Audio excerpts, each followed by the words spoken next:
Hey guys, happy Thursday, happy 4th of July. Of course, later today, we're going to be at Chesapeake City Park for our family fun day. Love to have you join us. I think we're going to be there 1 to 4 or something like that. We have food and games, things like that. Love to have you join us at Chesapeake City Park in Chesapeake, Virginia. So yesterday we kind of wrapped up talking about being others-minded in this society that we're living in. And it says in verse 3 of Philippians 2, and when you do things, do not let selfishness or pride be your guide. Instead, be humble and give more honor to others than yourselves. Do not be interested only in your own life, but be interested in the lives of others.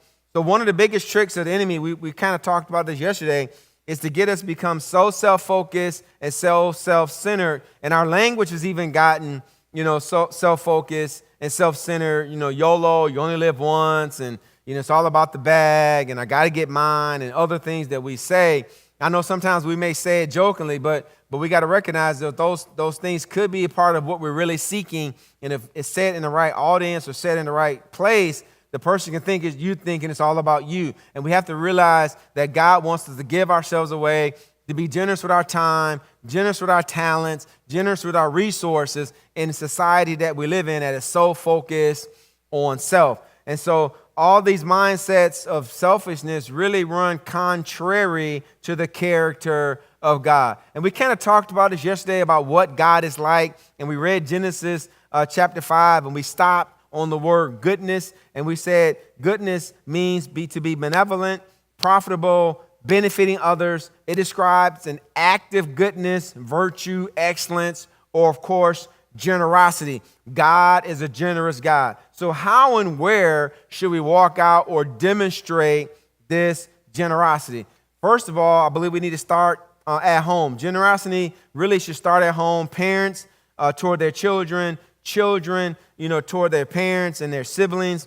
It does no good to bless the rest of the world if we don't first take care of the needs of our own home. 1 Timothy 5 says, if anyone who does not provide for their relatives and especially for their own household has denied the faith and is worse than an unbeliever. So it's so important that we understand that part because as parents, it's our job to make sure we ensure our kids are taken care of. And it's unfortunate. I know people have made mistakes, made bad choices, made bad decisions. Now they find themselves where their kids are living, with one other parent, or they may have, relationships where they have to see the kids only on weekends, but then there's a child support kind of thing going on. So it's so important, if you're in a situation like that, we're not passing judgment, but just make sure you're able to take care of your children and just really work out some kind of agreement. You hate to have to go to court, but if you have to go to court to do it, go ahead and do it. But just make sure you do it where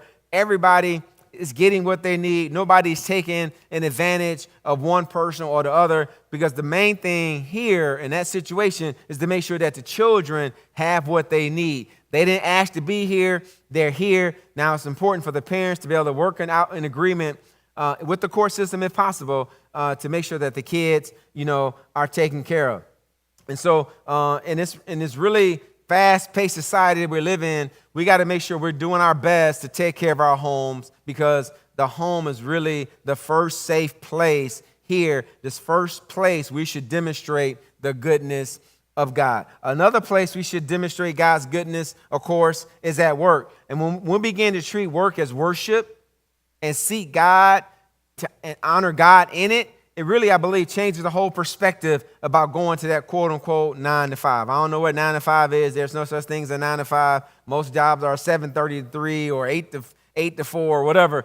But anyway, Colossians 3 talks about that. It says bondservants or employees obey in all things your employer according to the flesh, not with eye service. Of course, eye service means only doing the right thing when the boss is watching, as men pleasers, but in sincerity of heart, fearing God. Verse 23 says, and whatever you do, do it heartily as unto the Lord and not toward men. So Paul is really instructing us to go to work with a generous heart and respect God. So if you respect God, let's not murmur at work. If you respect God, let's not complain about the boss. If you respect God, let's not allow ourselves to get caught up in everything all else, office politics. Now let our light shine. We talked about that a couple of days ago as well.